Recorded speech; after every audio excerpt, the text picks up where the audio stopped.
Yan. Isdang kanlay nga pala ito or mauripis mga idol. Inihaw lang namin. So hindi na tinanggalan ni mama yan ng kaliskis. Yan oh. Binaliktad na natin mga idol. Yoy, grabe pagkasarap nito. So yan. Oh, yay. Grabe naman. Grabe sa ulam ba. So yun. Sa mga gusto palang mag-order sa akin dyan, mag-PM lang kayo mga idol.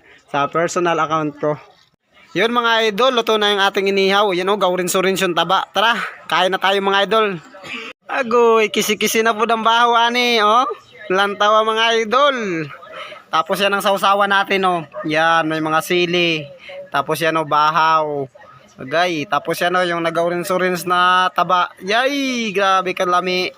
Agay, grabe man, oy. Oh, yay, grabe taba mga idol. Swabe daw, tikman muna natin, kamayin lang natin tapos sausaw natin sa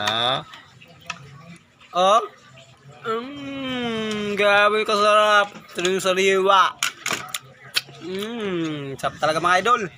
Hala, gilugit niya na oh. Aday, grabe mga idol oh. Kanina pa yan. Paano ang subo paano ang subo daw? Agay! Grabing sarap ng subo ni mamang. Yun mga idol, ito yung ulam natin, oh. Grabe ka swabe, oh. Oh. Yun. Sausaw natin dito, oh. Sausawan natin. Tapos, yan, oh. Sarap. Grabe ka tulad.